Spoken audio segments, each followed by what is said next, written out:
que eu notei aqui nesse capítulo de hoje, né, o 19, Alma e Reencarnação, parece falar assim, não é nem um dicionário, né? É uma cartilha de reencarnação. Porque, assim, nós temos diversas informações que estão sendo passadas aqui nesse capítulo, no Livro dos Espíritos e no Livro dos Médiuns, né? Algumas informações. Porém, outras são disseminadas em diversos livros, mas o jeito que ele trata, ele pauta, agora não é como ele vem trazendo os outros capítulos, né? Assim, ó, ele vai trazendo devagarzinho, lá da primitividade até chegar na humanidade. Não, ele já está na humanidade, falando dos porquês e como reencarna, de que jeito vem também. Eu achei mais interessante. Inclusive, vamos falar assim, né, o departamento de reencarnação. Que, assim, eu acho que eu, como biólogo e amante do corpo humano, principalmente de anatomia, se um dia eu visitar um ambiente desse, a gente não lembra, né? Mas se eu, em vida, visitar esse centro de reencarnação, a parte de anatomia, eu vou ficar maluco. Né? Que é uma coisa muito, muito intrigante, muito interessante, né? Depois eu conto mais de alguma experiência que eu tive com outros livros que enriquece mais a informação que ele traz, tá bom? Então ele começa o primeiro item, né? Alma e reencarnação, ele começa por depois da morte. Então ele vai dar todos os aspectos, né, de como seria a morte, né? Muita gente acha que tem uma cultura de imaginar que morreu, a pessoa já entra em consciência ou simplesmente dorme e acorda quando Jesus voltar fazendo o juízo final, né? Muitas religiões pensam isso também. Então isso traz uma cultura, até mesmo assim, milenar para o ser humano, de uma sensação que a morte é parecida para a maioria, né? Ele traz aqui uma negativa muito, muito, muito grande, muito grande. A morte é muito diferente para todos. Inclusive, assim, se pegar dentro de um centro espírita, mesmo até dentro das grandes religiões, os mais, assim, os mais devotados e os mais dentro das leis divinas, cada morte vai ser diferente também, tá?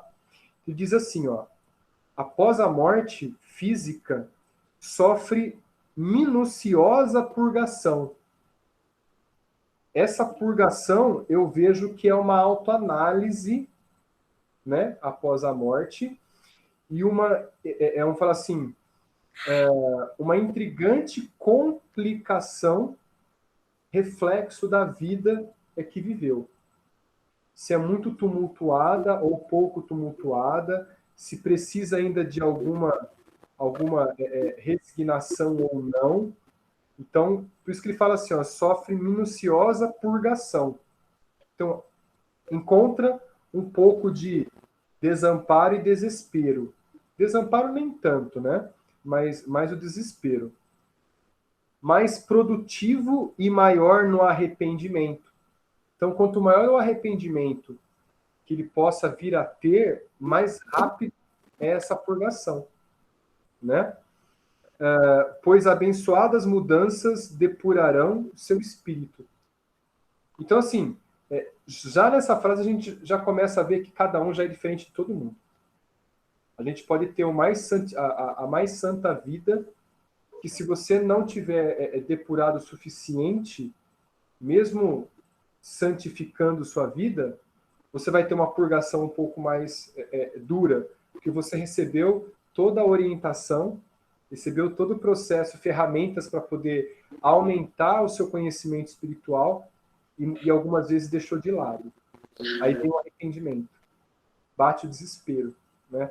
Como eu já li em alguns livros, por exemplo, de pessoas que faleceram brutalmente por acidente e tentaram voltar para o corpo, tipo, saltando em cima do corpo, né, para tentar se reestruturar nele de novo, e não conseguir, e entrar em desespero, né? e esse desespero levar ele para um umbral atraído magneticamente. Tá? Diversos livros eu li isso, mas diversos mesmo. Tá? Inclusive no livro O Umbral dos Espíritas, olha só, o Umbral dos Espíritas narra diversos fatos, né, da desencarnação de pessoas espíritas e que foram montar uma colônia no umbral. Parecido com o nosso lar, mas não é. Ou seja, de todos ali doentes espiritualmente, tentando se restabelecer e alguns tentando levar vantagem. A maioria tentando levar vantagem. Olha que interessante. Tá? Chama Vale dos Espíritas, se eu não me engano, o livro. Ele é muito bom. Ele é muito bom. Tá? Aí ele continua assim, ó. Se o aprendizado carnal não obteve grande sucesso, aumentam seus remorsos através das reflexões nas imagens que lhes vêm à mente da sua vida. Então, na tela mental, vai sendo passado toda a vida. Aquilo que gravou mais fortemente vai voltar. Principalmente aquelas cenas onde ele fez algumas pessoas ficarem desesperadas, caírem, ou simplesmente teve uma ação negativa contra as pessoas. E vai sentir tudo o que a pessoa sentiu. Quer ver? Ele continua assim, ó. Plasmam cenas degradantes de suas quedas, inclusive as angústias de pessoas que lhe aferiram durante a vida. Que ele feriu durante a vida. Olha só. Imagine se ele fez alguém perder o emprego, imagina se ele fez alguém perder a família, ou simplesmente, vamos falar assim, causou uma separação, causou a morte, mesmo que indiretamente, mas provocou a morte. Imagina, né? Complicado. Então, volta isso sempre. Aí eu coloco uma aspas aqui, né? Eu destaco uma passagem que ele comentou no final do item, que tem a ver com a nossa reunião passada, que falamos sobre sexo, né? Energia sexual. Diz o seguinte: os desequilibrados do sexo acumulam energia do instinto em alienação. Então, assim, como vou dizer, é 880. A energia sexual é uma energia sublime de criação, porém degradante de alucinação. Olha, são dois extremos muito assim, muito sutil, uma linha muito tênue de um para outro. E entrar em equilíbrio é difícil, hein? É difícil. Na adolescência, então, nem se fala, né? Todos nós já passamos daquele furor de hormônios e tudo mais, né? A gente entra em alucinação ou simplesmente se fecha demais, né? Para algumas questões e tudo mais. Tá? É bem complicado. Aí ele traz o conceito de inferno. Um conceito assim, ó, que vai abranger todas as religiões. Ele diz assim: o inferno existe como órgão controlador moral do espírito. Então assim, ó, eu fico pensando sempre, né? Se foi transmitido a ideia de um inferno ao ser humano pelas inspirações do passado, dos profetas, né? Dos evangelistas de Jesus, tudo mais ali. Então, se veio essa sensação, é porque tem algum motivo em algo produtivo. Então, André Luiz já deu aqui essa produtividade benéfica. O inferno existe como órgão controlador do espírito. Nós já sabemos que existem dois infernos, né? Como se fala assim, em todas as religiões. O inferno que a gente chama de umbral, nós espíritas chamamos de umbral. O inferno para os cristãos que fala que é o inferno, que tem o demônios e tudo mais ali, que nada mais é que alegorias das mesmas coisas. Quando a gente pega um umbral, sempre tem um líder que esqueceu a luz ou que vai contra a luz e tenta dominar o máximo possível pela violência, pela ganância, né, pelo ódio. E também tem um inferno astral, um inferno moral. Esse inferno moral é o que a gente vive na matéria. né? É só a gente perder a paz que o inferno vem. Pode perceber, né? Preocupação, ódio, desespero, tudo parece que é um inferno interminável. Você não dorme, não come, fica agitado, nervoso e não vai, né? E não vai, tá? E aí ele Ô, continua. Albert, o livro O Céu e o Inferno, do Kardec, ele fala, né, que o inferno, o céu, não são lugares geográficos, na verdade, né? Uhum, Eles são personificações das consciências, né? é, Então, existe ali um coletivo, né, de consciências culposas, né? E que vão para aqueles determinados lugares que, na verdade, estão ali na consciência deles, né? Não é um lugar ficam, geográfico, não existe ficam aquilo. ligados magneticamente pela energia do Pela desespero. energia. Então, assim, eles podem estar paralisados em algum ambiente, mas a mente está ligada com todos unidos em cada ponto geográfico do planeta. Mas, assim, É, a mente está ligada por esse magnetismo, né? é. Então, assim, Vamos dizer assim, um inconsciente coletivo, né? Que está ali unido nas isso, culpas, né? exatamente. E é um lugar horrível, né? Eu estava vendo esses dias o vídeo de uns suicidas. É horrível, é horrível. É o que você pode pensar de mais tenebroso, né? Não, E assim, ó, eu acho que de tudo que já foi passado em livros até agora, eu acho que esse momento do planeta já mudou tudo. Eu acho, eu acredito. Porque assim, ó, essa transição já foi enviado muitos espíritos para outros ambientes, para outros planetas, né?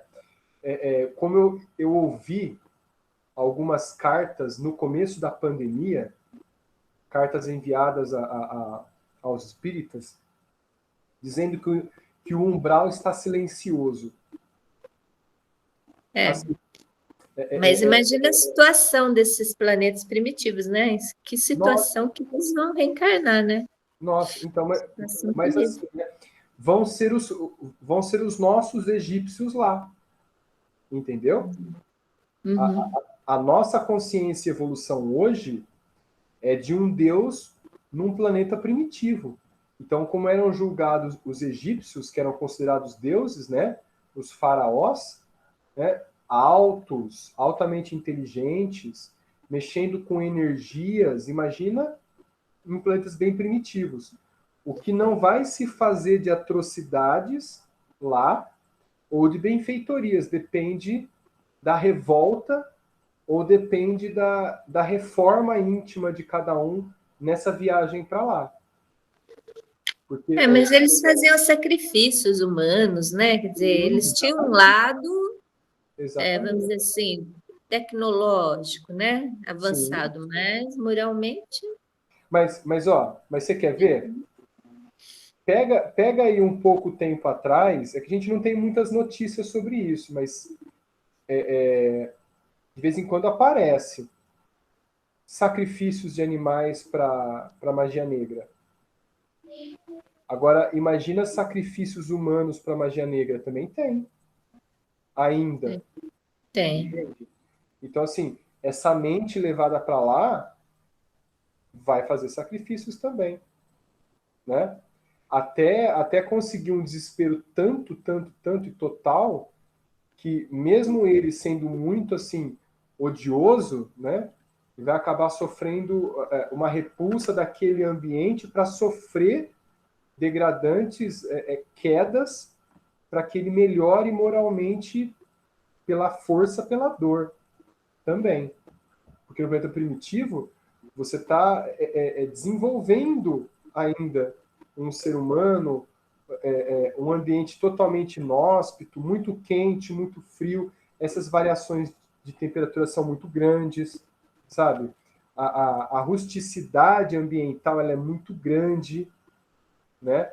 Então, assim, tudo isso força com que ele comece a se depurar forçosamente, né? Vamos falar assim, mesmo que aos poucos, mas forçosamente. Imagino que ainda existam capelinos aqui no nosso planeta, e que vão voltar aos poucos ou não vão mais voltar.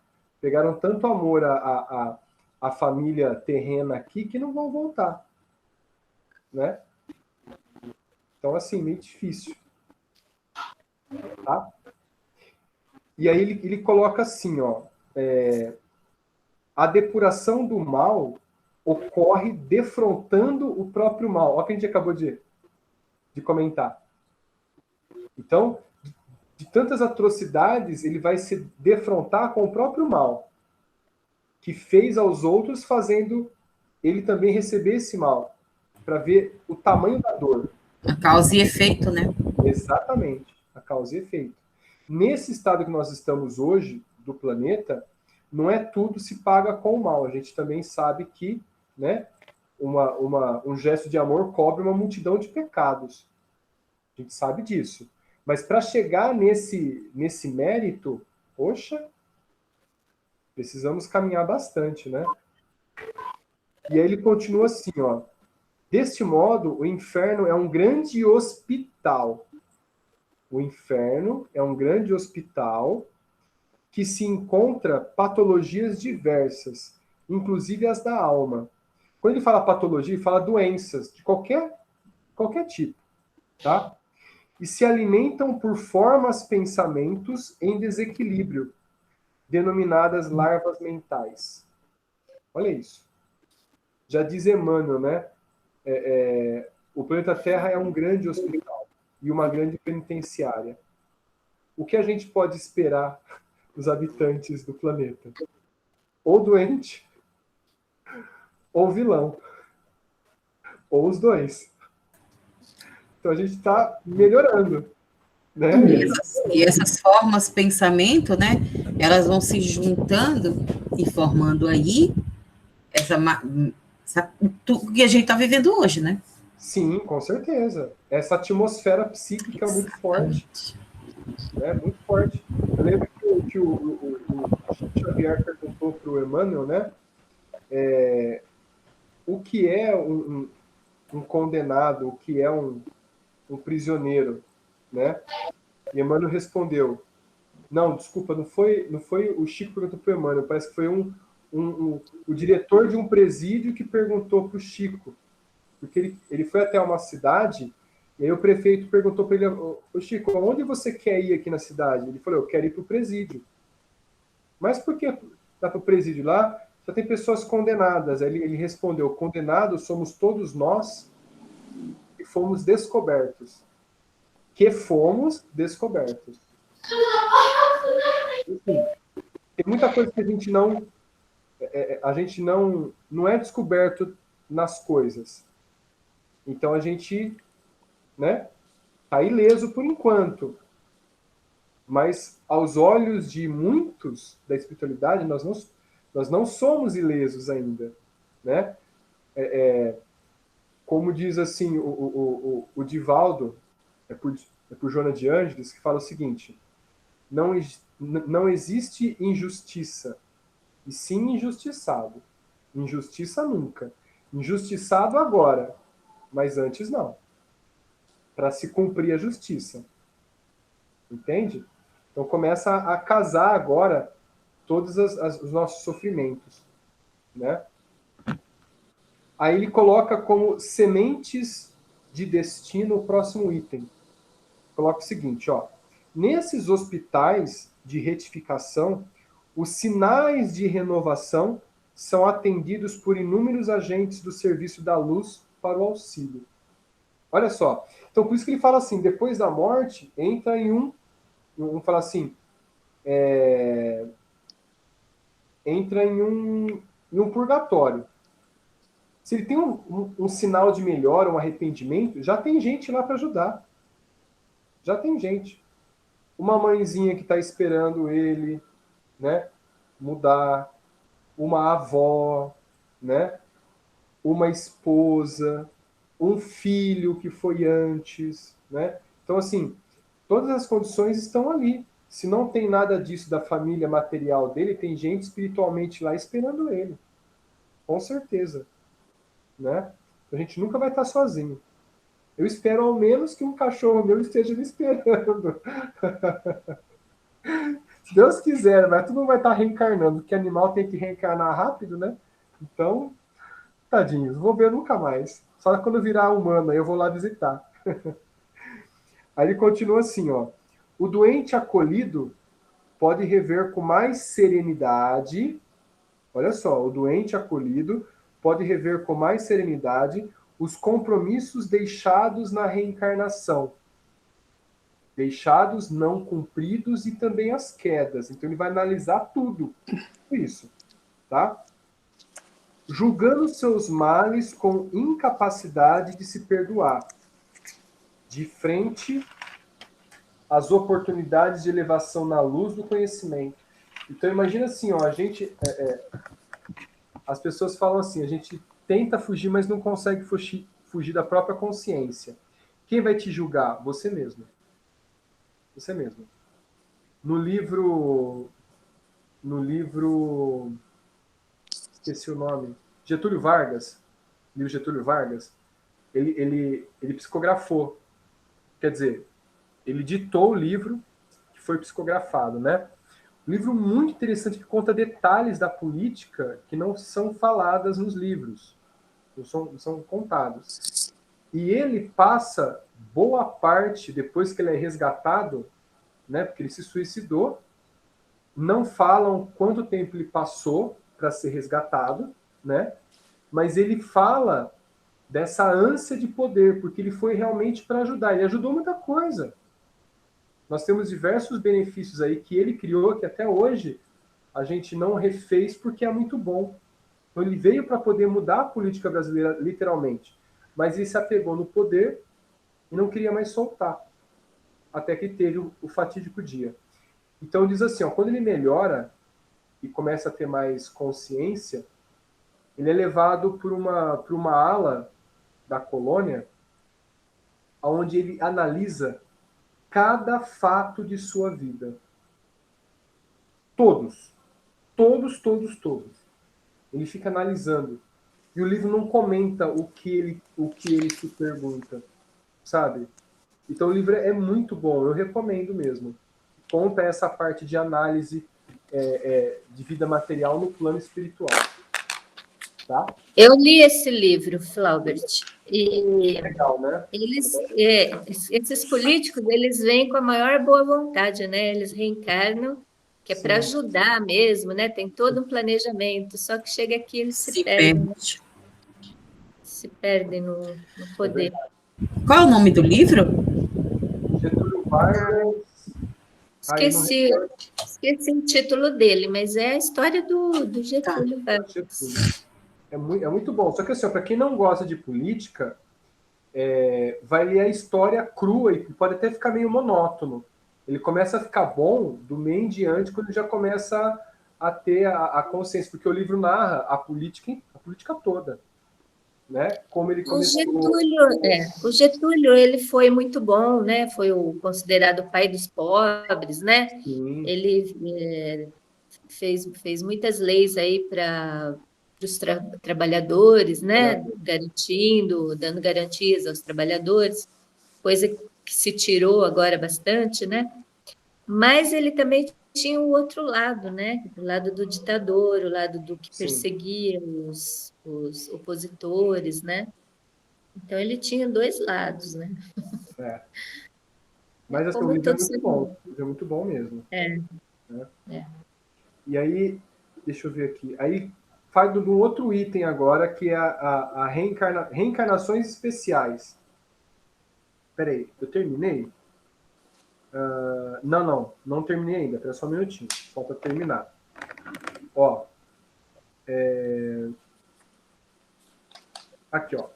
Muitos ascendem nas escolas beneméritas, recolhem altas noções de aprimoramento, aperfeiçoam seus impulsos e exercem atividades meritórias, mas as lembranças dos débitos do passado faz com que esses espíritos peçam novas oportunidades para o ressarcimento, para quitar com a sua própria consciência. Olha só, então ele analisa, ele vai ficar com aquele peso na consciência, mesmo se ele passa 80 anos na colônia trabalhando, ele não esquece.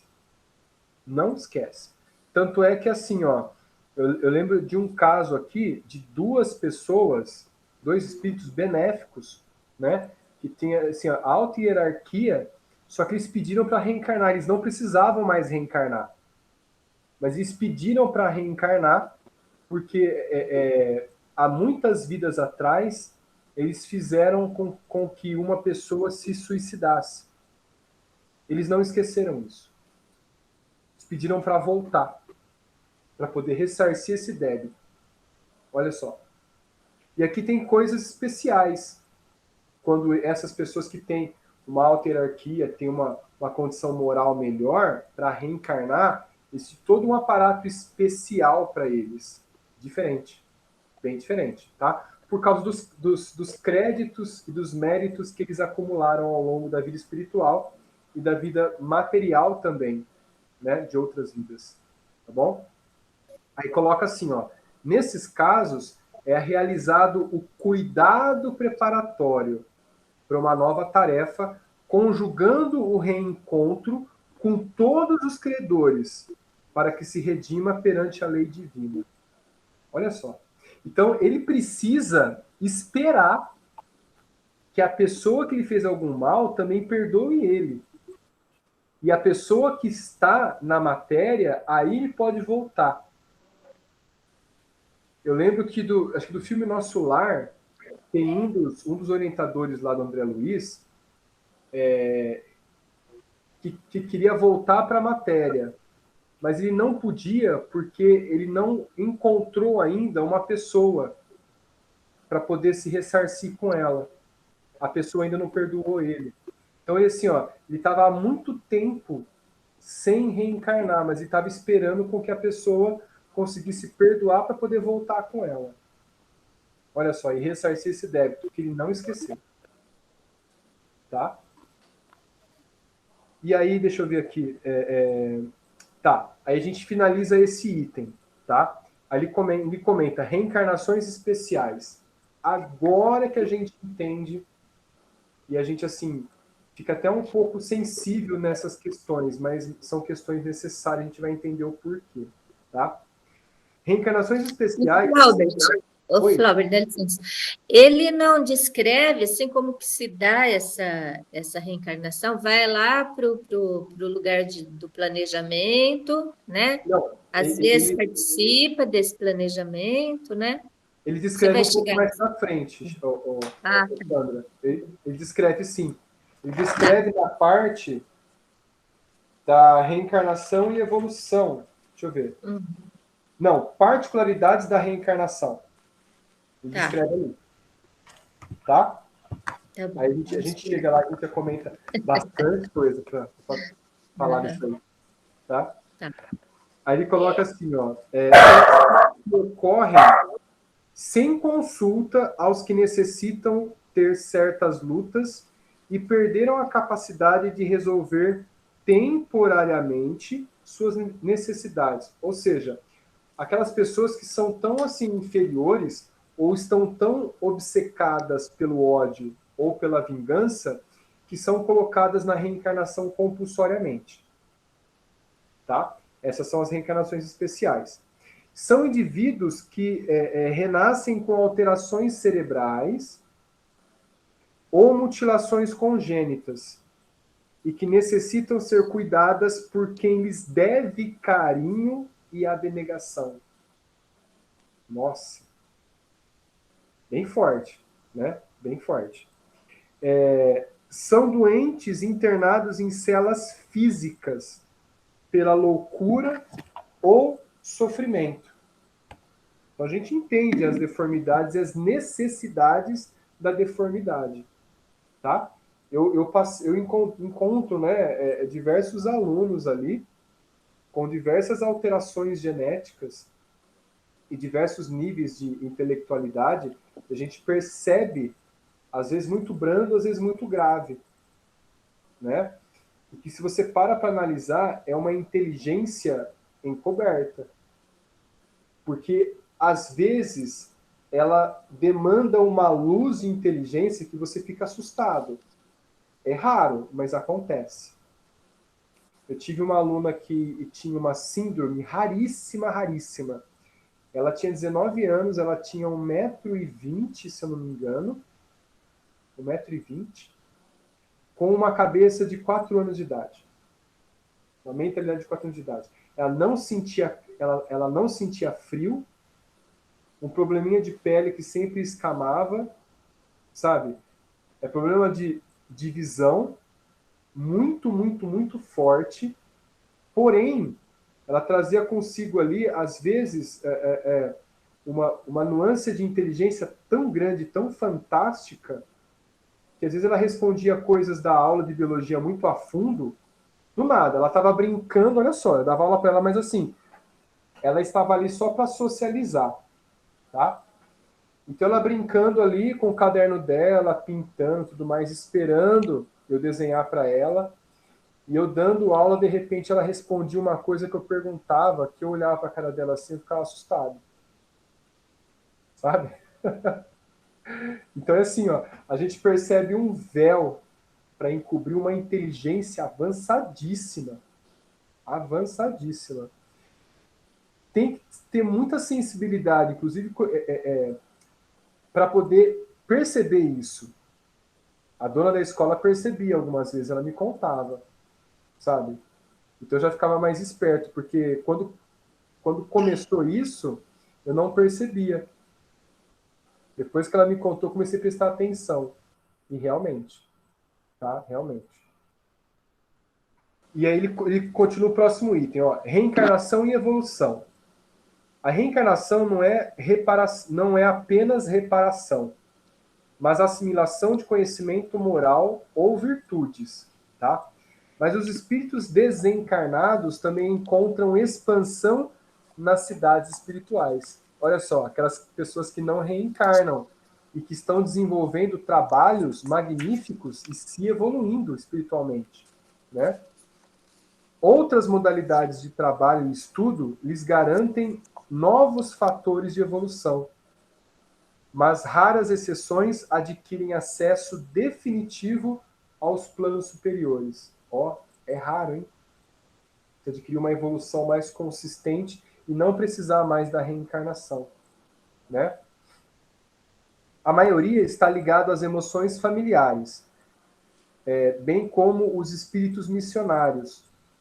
Homens e mulheres com nobres aspirações retornam voluntariamente à carne para sagradas ações de auxílio na escalada para a divina luz.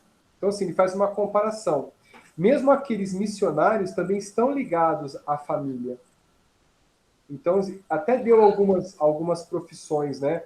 Eles falam assim, missionários religiosos, líderes, condutores, professores, artistas, sabe? Assim, gente ligadas à liderança de multidões, né?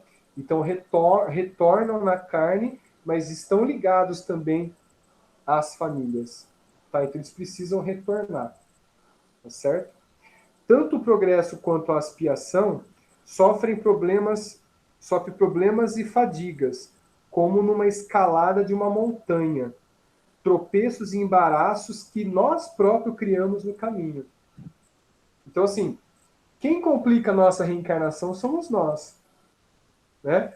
A gente ouve aquele ditado, né? A vida é fácil, a gente que complica.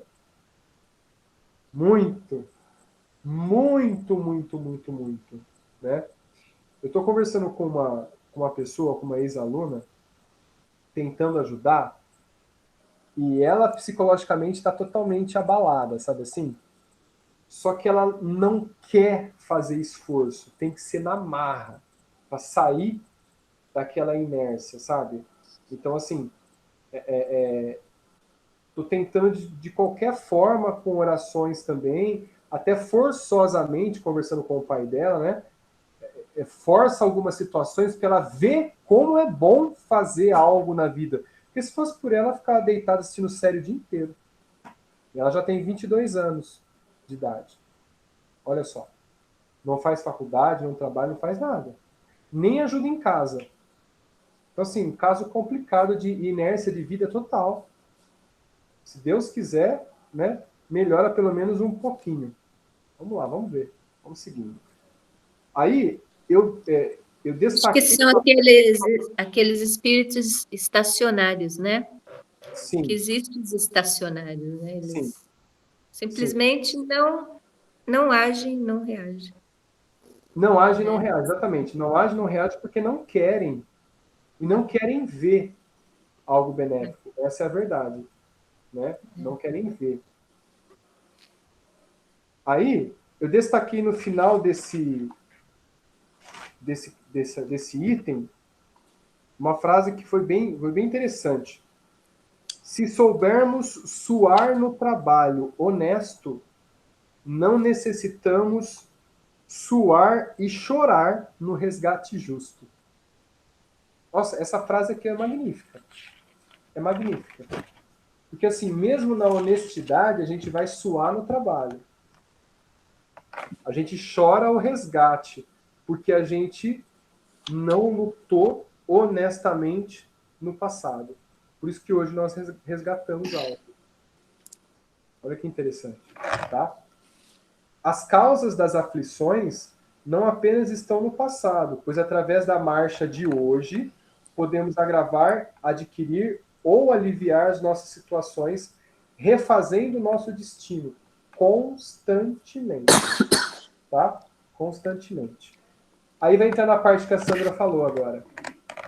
A gente vai entrar a fundo. Particularidades da reencarnação. Ele coloca assim, ó.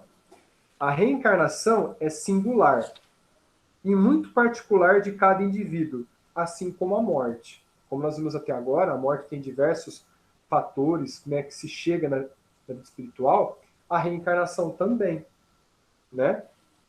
Cada espírito superior podem, em ligações sutis com a mente materna, plasmar por si, com o auxílio de instrutores da vida maior, o corpo para futuras experiências, através da interferência cromossômica. Aí entra a minha área. A gente sabe na ciência que todo corpo de qualquer organismo, ele vem codificado através dos cromossomos. Seja uma simples bactéria, seja o mais complexo do organismo que nós temos hoje. Tá? Um ser humano ou um animal muito complexo. Tá? Então, assim, cada espécie, não indivíduo, tá? Cada espécie tem um número exato de cromossomos. Nós, humanos, temos 46. Tá? Esses 46 são suficientes para poder ditar toda a nossa configuração física. Configuração física. Tá? E que nós vimos no começo do livro que esses cromossomos são condutores do fluxo mental. Então, assim, durante a reencarnação, esses espíritos superiores, quando está gestando, ele consegue modificar, com auxílio, lá nesse departamento de reencarnação, tentar estruturar um corpo que mais lhe atenda. Então, assim, ó, ele pode vir bonito, mas será que ele vai escolher vir bonito? Imagina Chico Xavier bonito. Imaginou? Quanta loucura indiretamente ele não ia provocar e desespero amoroso por essa condição dele de atenção, de cuidado, de carinho com todas as mãezinhas que perderão os filhos. Já imaginou? Então, com certeza, acho que Chico Xavier pediu para vir, como ele dizia, feinho que dói, para não ter problemas. Olha só, que bonito. Então, assim, às vezes essas escolhas são necessárias, né? Já os espíritos inferiores, na maioria, sofrem monoideísmo, né? Estando em simbiose fluídica, experimentando definhamento do corpo espiritual, a ovoidização, atraídos ao útero em condições adequadas. Então, assim, ó, os inferiores estão sendo utilizados como ovoides. Só que quando são capturados, eles estão tentando retornar à forma física e são conduzidos ao útero. Então, como a gente até já viu, né? Às vezes são necessários diversos abortos para ele reestruturar a sua energia espiritual. Olha só. Tá? A maioria dos espíritos estão entre a faixa da inferioridade e superioridade, ou seja, são medianos, né? Necessitando de cuidados para reencarnar. Então, assim, a gente pode escolher? Pode. Mas, assim, eu quero um pouco mais de beleza. Aí vem o orientador e fala assim, ó, você tem certeza? Mas vai te atrapalhar em tanta coisa. Aí você fala, é verdade, né? Mas dá para colocar um pouquinho só? Aí ele vai analisar. Não. Pronto. E manda ver. Tá? Então, assim, dá para ter habilidade musical? Se você não tiver queda com habilidade musical, vem com habilidade musical. Se essa habilidade musical vai ser motivo de queda, não vem. Tá? Não vem. Tá certo? Aí nós chegamos quase nos finalmente. Quase. Tem no penúltimo item.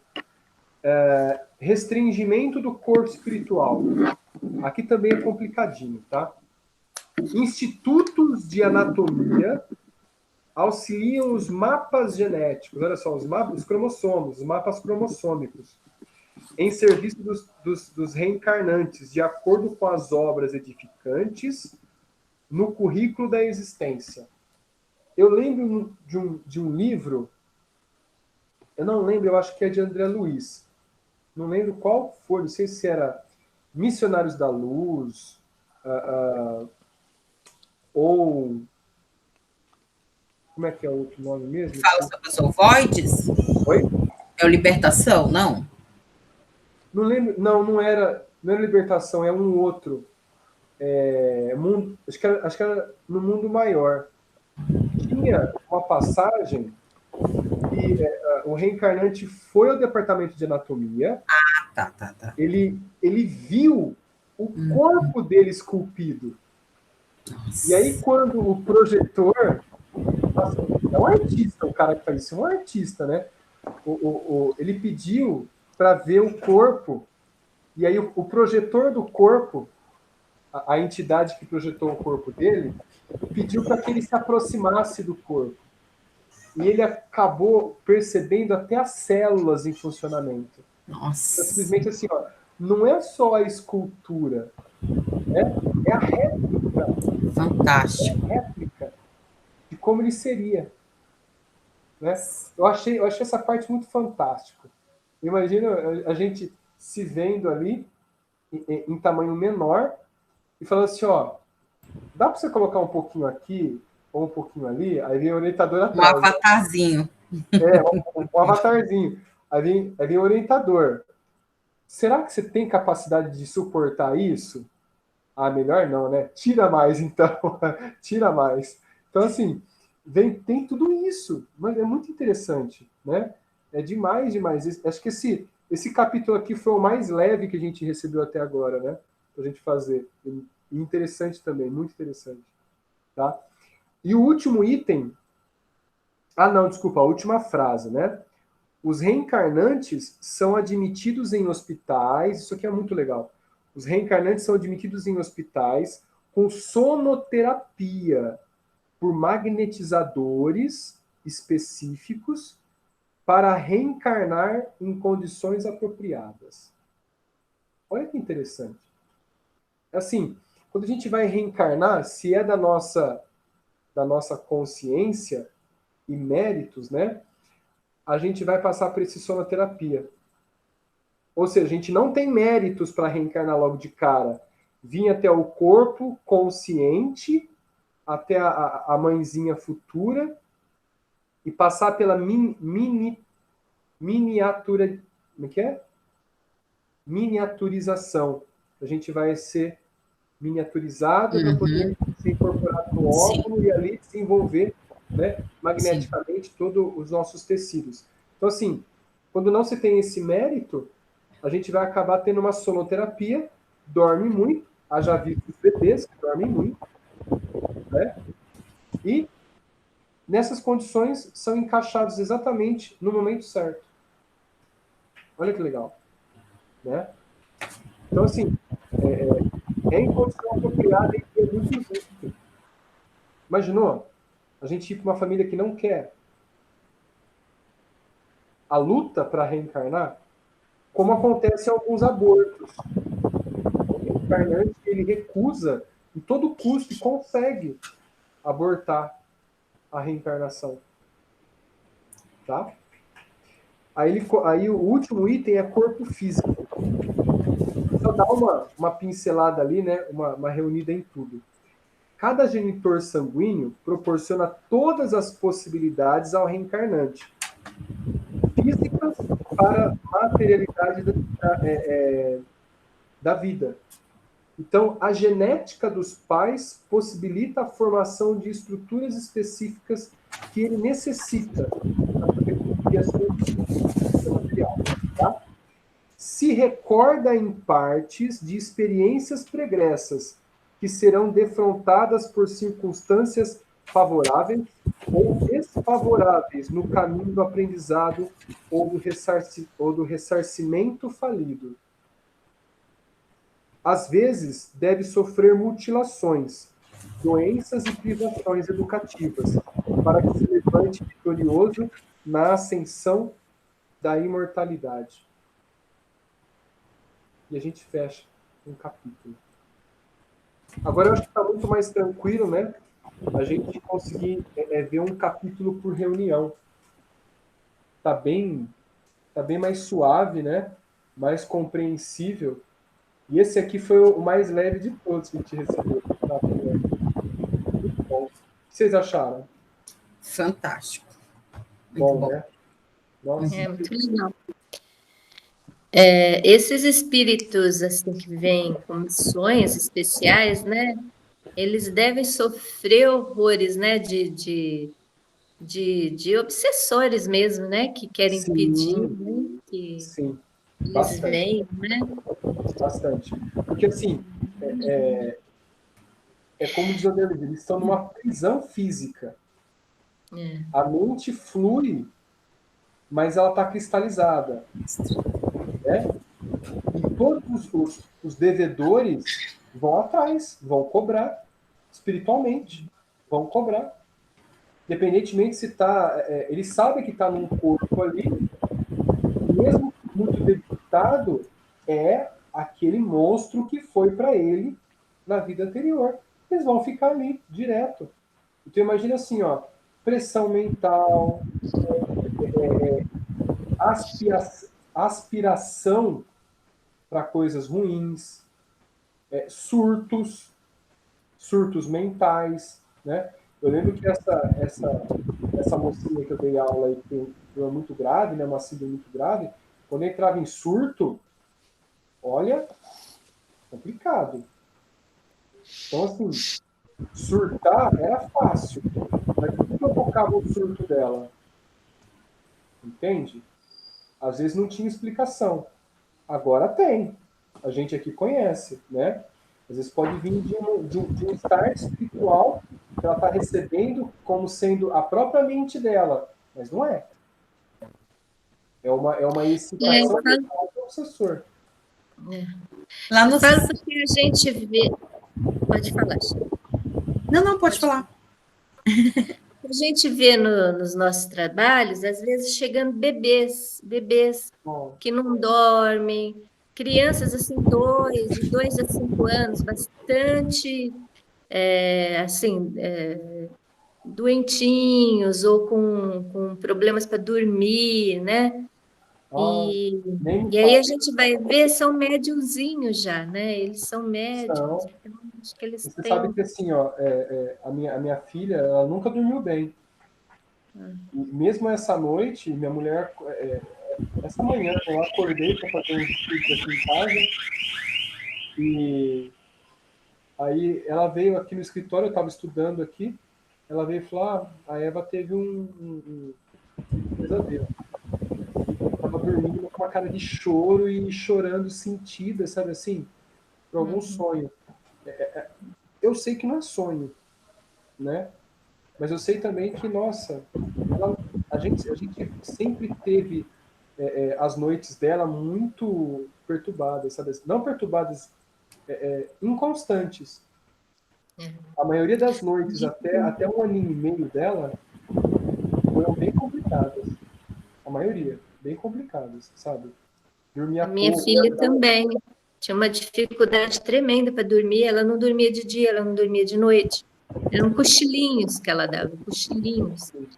E aí, aos 7 anos, ela começou a ter as visões e tal. Então, já eram perturbações, né? Como Sim. eu nem frequentava centros espíritas nessa época, e nem me passava pela cabeça levar para benzer, alguma coisa assim, né? Então, nossa, nós sofremos bastante, viu? Bastante mesmo. E Ontem, aí, aos 7 é que a gente foi perceber o porquê de tudo aquilo. a gente vem para o centro espírita pela dor, né? Como eu ouvi essa amiga minha que está lá no Japão, ela tem um sobrinho de 6 anos que benze automaticamente as pessoas. Eles foram na casa de uma professora, né? Esse sobrinho com os pais. Chegando lá, ele olhou para a mulher e falou assim: "Você tá dodói?" "Como assim dodói?" "Tá dodói aqui no coração." Aí ele começou a fazer assim com o dedinho, mexendo em cima do coração dela, e aí ele falava alguma coisa, olhava para o alto. Falava alguma coisinha assim, olhava para o alto, como se tivesse alguém pedindo para fazer algo, sabe? Aí disse que foi pro colo da mãe e falou assim: "Mamãe, tô muito cansado." E dormiu. Dormiu assim, ó, horas e horas e horas. Aí depois de um tempo a mulher descobriu que eu tava com câncer de mama. Então assim, ó, médiumzinho, médiumzão, né? A gente tá, olha, essa safra que vem. Safra vem. E você sabe que uma vez eu acordei, eu estava num sono meio perturbado, porque eu fui dormir com dor de cabeça. Então é aquele sono que você parece que está dormindo, mas não está, aquela coisa, né? É perturbado. E eu acordei com a minha neta com a mãozinha assim em cima da minha cabeça. Olha. Em cima da minha cabeça, sonâmbula. Olha só. Aí eu acordei e fiquei prestando atenção naquilo, né? E ela deitou. Ela deitou imediatamente, do mesmo jeito que ela levantou e foi, ela deitou, só acordou no outro dia. Olha isso. Então ela me deu um passe, né? Como é que ela ia saber que eu fui dormir com dor de cabeça? Ela era bem pequena. Então acontece, né? Essas coisas acontecem. E uma vez também, acho que ela tinha uns 4 anos, eu estava sentada assistindo televisão, ela falou assim: "Vovó, vamos rezar para o tio Neto?" Ela estava lá brincando no quartinho de brinquedo, ela veio para a sala, falou: "Vovó, vamos rezar para o tio Neto?" Eu falei: "Vamos." Aí ela pegou a minha mão, juntou assim uma com a outra. Aí a gente fez um Pai Nosso. E era um cunhado meu que ela não tinha muito. Ele morava em São Paulo, a gente morava aqui em Araraquara, então de vez em quando só que ele vinha na minha casa, muito pouco. E eu acho que ela teve algum pressentimento, né? Alguma coisa. Ela veio pedir para eu rezar para ele. E o neto não comentou nada. Comentou, porque como a gente morava longe, tudo, né? Eu perguntei para minha irmã, falei: "Você sabe se o neto correu algum perigo e tal? Mora em São Paulo, né?" Ela falou: "Ai, que eu saiba, não." Mas foi muito estranho, né? Às vezes pode ser uma pressão psicológica dele também, né? Pode ser, né? Mas é assim,